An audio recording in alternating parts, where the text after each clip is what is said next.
Hello साथियों, आप सभी का स्वागत है हमारे यूट्यूब चैनल पे। तो आज हम फिर आपके बीच में लेकर के आए हैं एक बहुत ही दिलचस्प और इंटरेस्टिंग वीडियो, जिसमें हम डिस्कस करेंगे हिमाचल प्रदेश फॉरेस्ट गार्ड का पेपर जो 2019 में हुआ था उसके क्वेश्चन को। तो मेरा आपसे यही अनुरोध रहेगा कि आपने वीडियो पूरा अंत तक देखना है, जिससे कि आपको ये फ़ायदा अवश्य होगा कि आपका जो पुराना पढ़ा है वो आपका रिवाइज़ अवश्य होगा, और जो आप नया पढ़ने वाले हैं वो भी आपको फ़ायदेमंद ज़रूरी होगा। तो देखिए, शुरू करते हैं। सबसे पहला क्वेश्चन हमारे पास दिया गया है, which of the following as same as sitar, guitar and tanpura.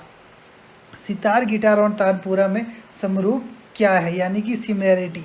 तो देखिए क्या रहता है, पहले हमें यह देखने की ज़रूरत रहती है इस तरह के क्वेश्चन में कि भाई सितार हो गया और आपका सितार हो गया, गिटार हो गया और तानपुरा हो गया, इनमें कोई ना कोई एक चीज़ तो ऐसी होगी जो इनको कॉमन बनाती है, वो है इनका स्ट्रिंग से बजना। ये जो सब है ये स्ट्रिंग इंस्ट्रूमेंट रहते हैं, आपने देखा भी होगा। तो जहाँ हम बात करते हैं हारमोनियम के, हारमोनियम कोई स्ट्रिंग इंस्ट्रूमेंट नहीं रहता है। हम बात करते हैं मृदंग की, तो ये भी आपका कोई स्ट्रिंग इंस्ट्रूमेंट नहीं रहता है। और बात करें वायलिन की, तो ये भी आपका स्ट्रिंग इंस्ट्रूमेंट नहीं रहता है। तो हमारे पास अंत में एक ही ऑप्शन बचता है, वो बचता है हमारा ट्रम्पेट। तो ट्रम्पेट जो है हमारा आंसर बन जाएगा, क्योंकि ये भी आपका एक स्ट्रिंग इंस्ट्रूमेंट है। दूसरी ओर दूसरा क्वेश्चन हमारे पास स्क्रीन पे दिया गया है, जिसमें कहा गया Lucknow is situated on river. Lucknow किस रिवर के किनारे बसा हुआ है। देखिए सबसे पहला ऑप्शन जो हमारे दिया है गंगा। देखिए गंगा जो है मोस्टली आपका कानपुर, इलाहाबाद और हरिद्वार, मिर्ज़ापुर, पटना जैसे कुछ क्षेत्रों में बहती है, लेकिन लखनऊ उसमें नहीं आता है। दूसरी ओर बात करें यमुना की, तो यमुना वैसे ही आपके जो गंगा की ट्रिब्यूटरी है, और जहाँ ये आपस में मिलती है उसे हम प्रयागराज भी कहते हैं। प्रयागराज नामक स्थान पे आपस में मिलती है। कई बार ये क्वेश्चन भी अवश्य बन जाता है कि ये दो नदियाँ आपस में कहाँ मिलती है, प्रयागराज नामक स्थान पे। तो देखिए यमुना भी आपका आंसर नहीं बनेगा। जो टोंक नदी है ये आपके जो ब्यास नदी है इसके राइट बैंक में है ये स्थित। तो ये एक तरीके से जो ब्यास नदी की ट्रिब्यूटरी है टोंक नदी, तो टोंक नदी भी जो है आपका आंसर नहीं बनेगा। आपके पास जो अंत में जो ऑप्शन बचता है वो बचता है गोमती। तो जी हाँ, गोमती आंसर आपका बिल्कुल सही आ जाएगा, क्योंकि गोमती नदी के किनारे जो है वो लखनऊ बसा हुआ है, लखनऊ सिचुएटेड है। तो आगे बढ़ते हैं। अगला क्वेश्चन दिया है, name of the captain of Indian kabaddi team from Himachal Pradesh who been bestowed with Padma Shri. इसमें कहा गया है कि किस भारतीय कबड्डी टीम के किस कप्तान को, जो कि हिमाचल प्रदेश से है, पद्मश्री से सम्मानित किया गया। देखिए इंडियन कबड्डी टीम की अगर हम बात करें, ठीक है, इंडियन कबड्डी टीम की अगर अभी हम बात करें तो इसमें जो थे हमारे, जिसमें पद्मश्री का जो अवार्ड प्राप्त हुआ था वो हुआ था हमारे जो हिमाचल प्रदेश से बिलोंग करते थे अजय ठाकुर जी को ये प्राप्त हुआ था। ठीक है, ये पद्मश्री का अवार्ड था। और मैं साथ ही साथ बताना चाहूँगा, पद्मश्री जो है इंडिया का 4th हाईएस्ट सिविलियन अवार्ड है। चौथे जो सर्वश्रेष्ठ नागरिक का सम्मान दिया जाता है। अगर हम बात करें पहले, दूसरे और तीसरे की, तो सबसे फर्स्ट नंबर पे जो हाईएस्ट रहता है वो रहता है आपका भारत रत्न। दूसरा जो रहता है आपका पद्म भूषण। तीसरा जो रहता है वो रहता है आपका पद्म श्री नहीं, माफ़ी चाहूँगा, पद्म विभूषण हमारा दूसरा हो गया, और पद्म भूषण हमारा तीसरा हो गया, और चौथा जो हमारा अवार्ड है वो रहता है हमारा पद्म श्री। तो ये अजय ठाकुर जी को मिला था। तो अगर हम क्वेश्चन देखें तो वर्तमान में जो इंडियन कबड्डी टीम है, इनके जो कप्तान है वो है आपके दीपक डी हुड्डा जी। दीपक डी हुड्डा जी, ठीक है। तो अगला क्वेश्चन हम देखते हैं कि हिमाचल प्रदेश उज्ज्वला योजना किससे रिलेटेड है। देखिए हिमाचल प्रदेश उज्ज्वला योजना आपकी कुकिंग गैस से रिलेटेड है। इसमें जो है आपका खाने बनाने की जो गैस होती है उसके सिलेंडर दिए जाते हैं। तो अगला क्वेश्चन हम देखते हैं, find the odd one out.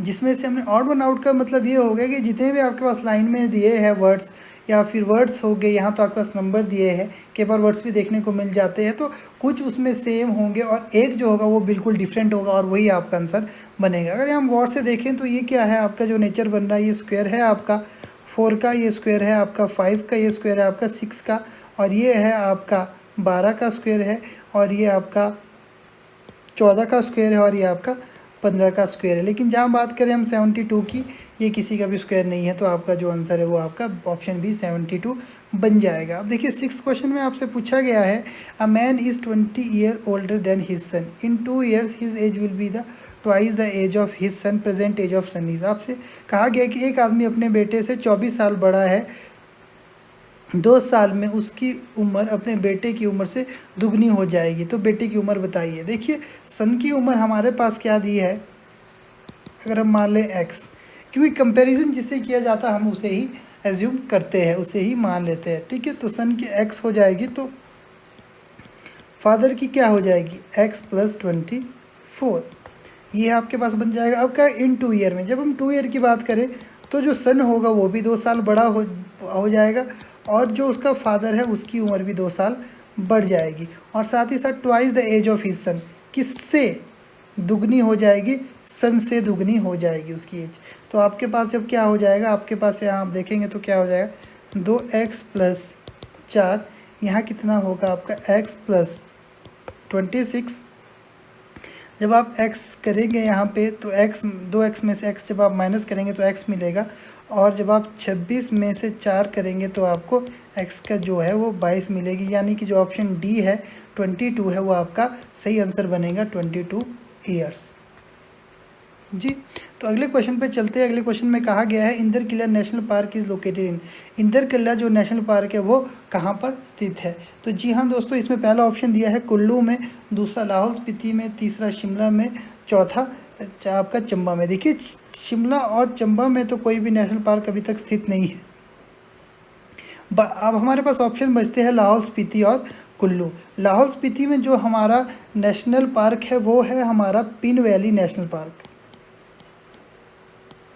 Pin valley national park, और कुल्लू में जो हमारा नेशनल पार्क है वो है हमारा great Himalayan national park, great Himalayan national park, और साथ ही साथ कुल्लू में ही है हमारा इंदर किला नेशनल पार्क, ठीक है। इसके अलावा हमारे पास एक और नेशनल पार्क है जो हिमाचल प्रदेश में, वो है सिम्बलबारा।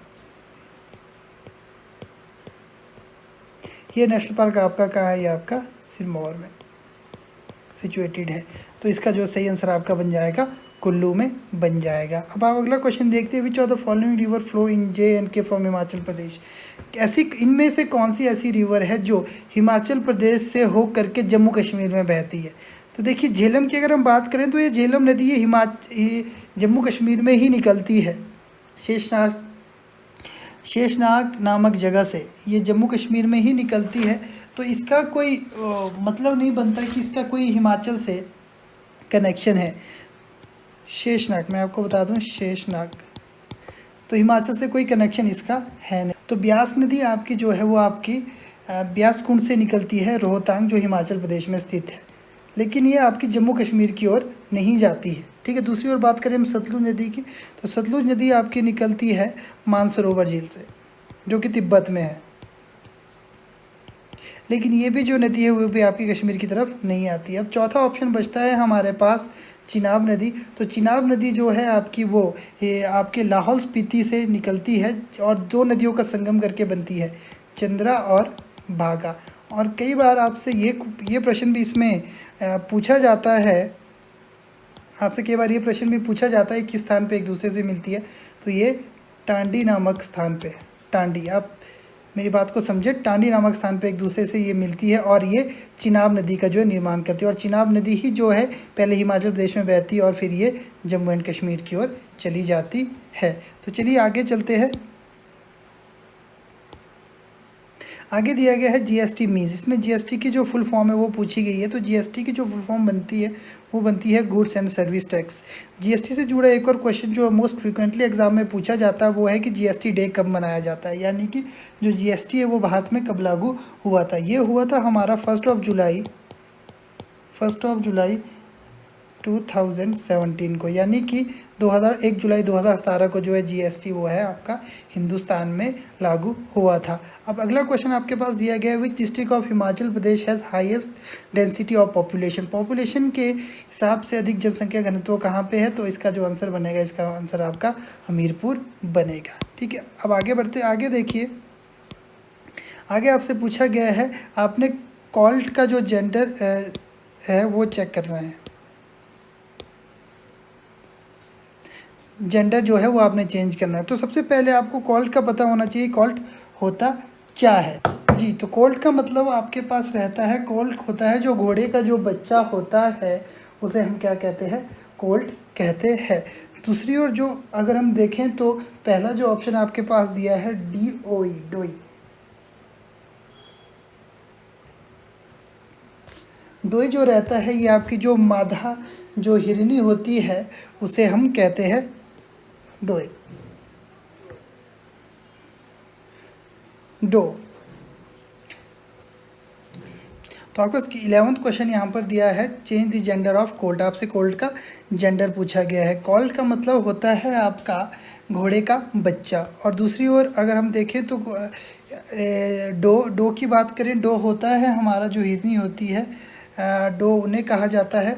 और बी ऑप्शन जो है आपके पास इसका होता है जो आपका सुअर की जो फीमेल होती है उसे आप सोई कहते हैं। और बी आपको पता ही है मधुमक्खी को कहा जाता है। और फिली जो होता है वो क्या होता है आपका, वो होता है आपका जो घोड़े का बच्ची होती है, जो घोड़े की जो बच्ची होती है। ठीक है, तो चलिए देखते हैं अगला question. I Sao a dash of lion in a forest. ठीक है, देखिए जहाँ हम बात करते हैं इस क्वेश्चन की, तो इसमें क्या होता है कि कुछ एक जो जीव जंतु होते हैं, सबके जो ग्रुप होते हैं, संगठन को अलग अलग कहा जाता है। इंग्लिश में अलग अलग वर्ड का यूज़ किया जाता है। जहाँ हम बात करें ग्रुप जो है इंसानों के झुंड को, जहाँ बहुत से जो इंसान है वो इकट्ठे हो जाएं तो उन्हें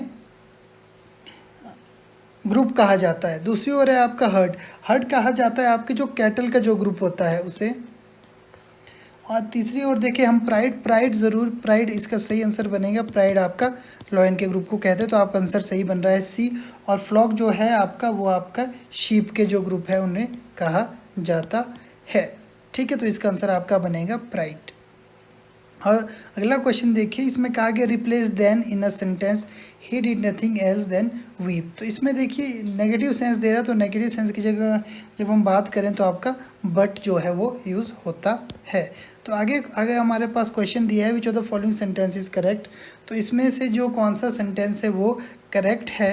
the cattles are grazing, the cattles is grazing, the cattle are grazing, the cattle is grazing. तो देखिए इसमें जो सही आंसर आपका बनेगा वो बनेगा आपका option number C, the cattle are grazing.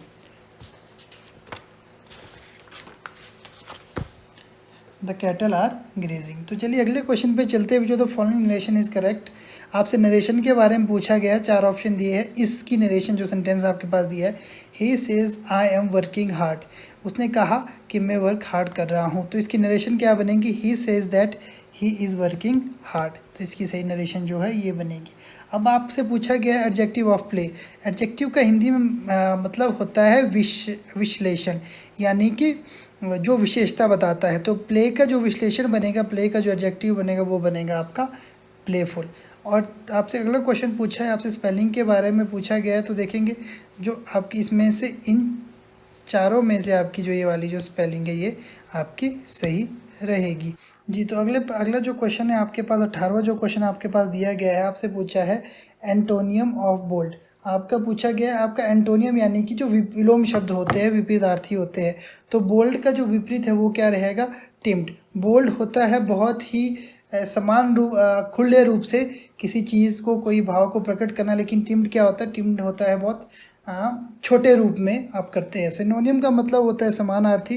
तो आपसे इवल पूछा है, तो इवल का जो बनेगा वो बनेगा आपका अगली। आपसे पूछा है find the adverb in story of well written. तो वेल एडवर्ब क्या होता है, वो आपकी एडजेक्टिव की जो क्वालिटी है आपको एडवर्ब बताता है।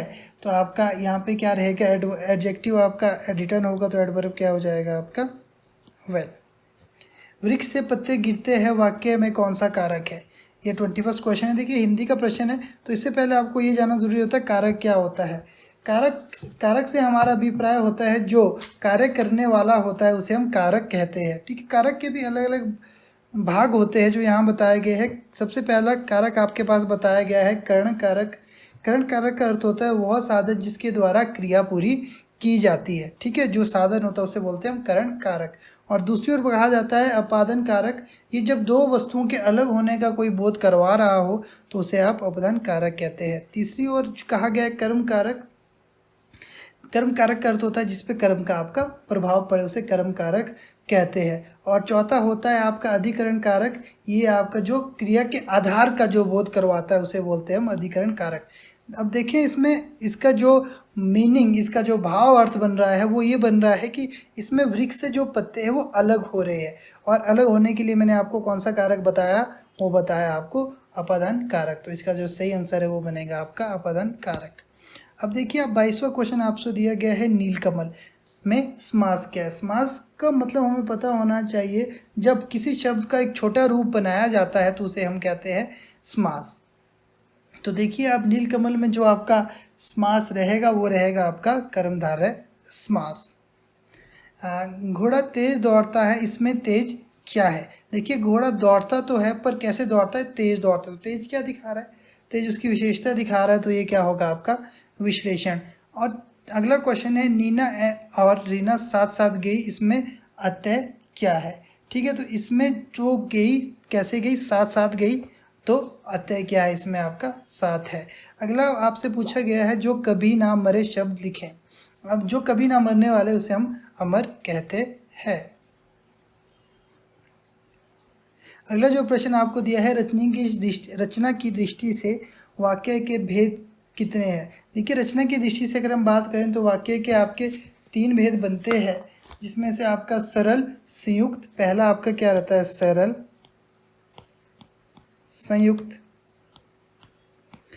संयुक्त और मिश्रित। 3 भेद आपके बनते हैं वाक्य के। अब हिंदी भाषा के कितने रूप है? हिंदी भाषा के 2 ही रूप है, एक है लिखित, एक है मौखिक। अलंकार शब्द में कौन सा सही पर्यायवाची शब्द है? अलंकार के लिए जो सबसे सही पर्यायवाची है वो है आपका सुशोभित करना। किसके लिए यूज करते हैं? आभूषण के लिए। अब देखिए इसमें कहा गया संधि के अंतर्गत पनघट शब्द में संधि के सही रूप का चयन कीजिए। पनघट का अर्थ होता है पानी भरने की जगह, यानी कि पानी का घाट। तो आपका सही आंसर बनेगा पानी धन घाट। तो दोस्तों मैं उम्मीद करता हूँ कि आपको ये वीडियो पसंद आया होगा, और यदि आप चाह रहे हैं भविष्य में भी हम इसी तरह के और वीडियोस लेकर के आते रहें तो हमारे चैनल को लाइक, शेयर एंड सब्सक्राइब ज़रूर करें, ताकि हमें मोटिवेशन मिले इसी तरह से आपके लिए काम करते रहने।